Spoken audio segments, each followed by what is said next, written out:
Turning now to some new developments in the legal cases surrounding former President Donald Trump. The judge overseeing his New York hush money case has now lifted parts of the gag order just in time for that first debate this election cycle against President Biden.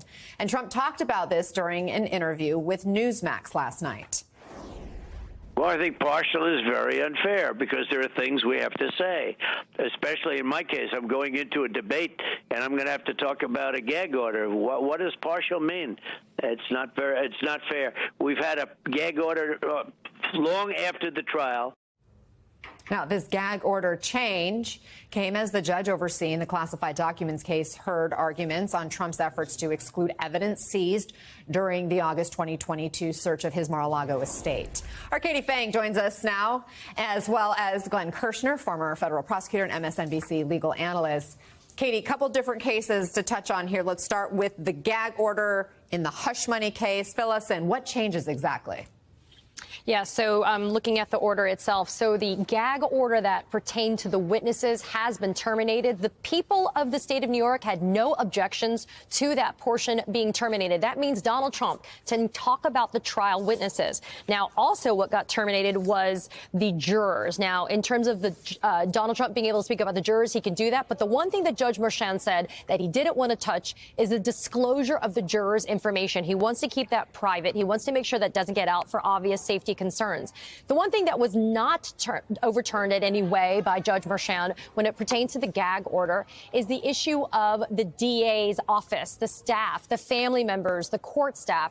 Because the sentencing is coming up on July 11th, Judge Merchan said there's still work that needs to be done. We do not want those people to be intimidated or have any problems in any way in doing their job, so we're not going to touch the gag order when it pertains to that. So when it comes to the political speech for Donald Trump tomorrow at the debate, he's welcome to talk about anything and everything that pertains to the trial. The only thing that he cannot do is talk about the DA's court staff, the DA's family members, etc. But the judge is, available for criticism, as Donald Trump has done, and other people, including Michael Cohen and Stormy Daniels, that were witnesses in the trial. And so he's not limited. Trump is not limited in any way. So the explanation of the partial gag order, we just did it in, 60 seconds? So it's easy to understand. So, Glenn, what do you make of the judge's move and the timing, given the trial was a few weeks ago? His sentencing isn't for another week and a half or so, but there is the debate tomorrow.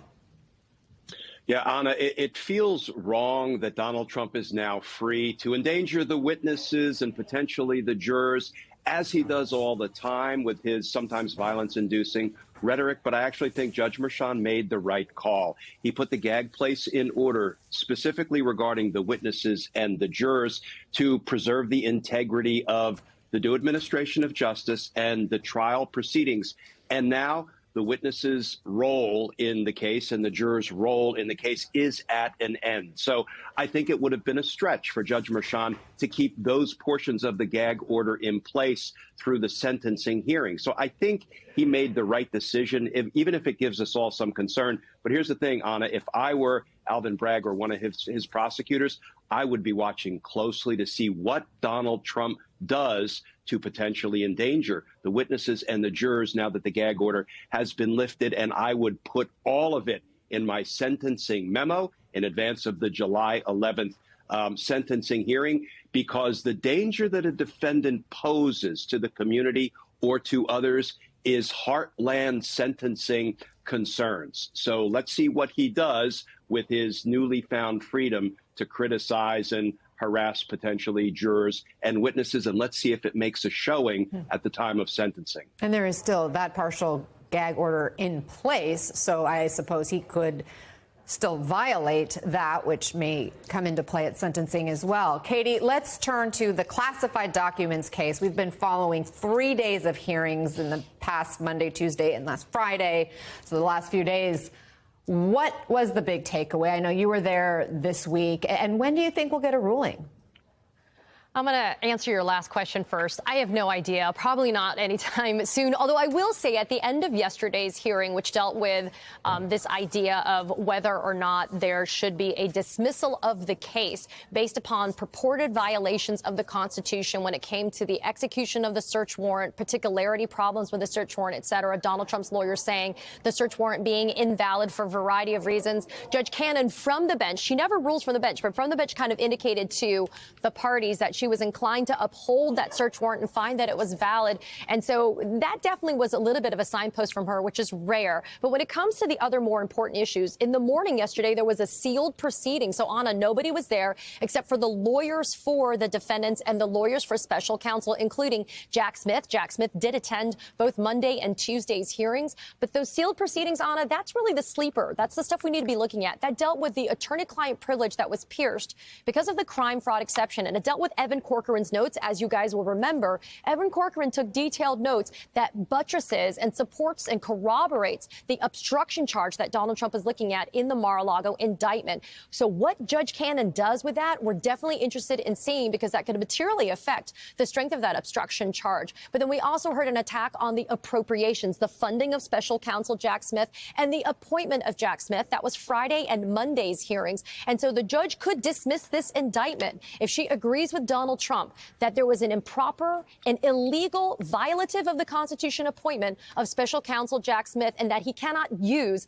indefinite permanent funding to be able to fund his investigation and prosecution. So there's some big issues that are still there that we need a ruling from her. But as you know, Anna, there's no trial date. And so there is really no exigency or rush that seems to be happening with Judge Cannon when it comes to these decisions. So, Glenn, where do you see things going from here with this case? Yeah, boy, Katie just covered a lot of the legal terrain in the case, and she then talked about the lack of a trial date. So let me pick up there. If you pull back to 30,000 foot and look at the overview, judges set trial dates. It's what they do. Donald Trump was indicted a year ago, and there is no trial date set. The reason that poses an enormous problem is because all intermediate deadlines, the deadline to file motions, to argue motions, to have motions resolved, all of those intermediate deadlines depend on the set trial date. So Judge Cannon just continues to pile up these evidentiary hearings with no end in sight, because when Donald Trump's defense attorneys were asked for a proposed trial date and they said we could do it August 12th, she said, no, I'm setting no trial date. That, quite frankly, is depriving the American people of their right to have this trial resolved, and I would say resolved in advance of the election. So when people go to the polls, they know whether they're voting for a convicted felon who compromised our national security by keeping classified documents and defense information unlawfully at his Florida resort, or whether they're voting for a completely exonerated man who has been found innocent by a jury of his peers. Sounds like we won't have all the answers. Glenn Kirshner, Katie Phang, appreciate it. Thanks so much for joining us. Hey there, MSNBC fans. I'm Luke Russert, and be sure to join me, Rachel Maddow, Jen Psaki, Lawrence O'Donnell, Steve Kornacki, Joy Reid, and many more September 7th in Brooklyn, MSNBC Live Democracy 2024. Click on the link for ticket information. We will see you there.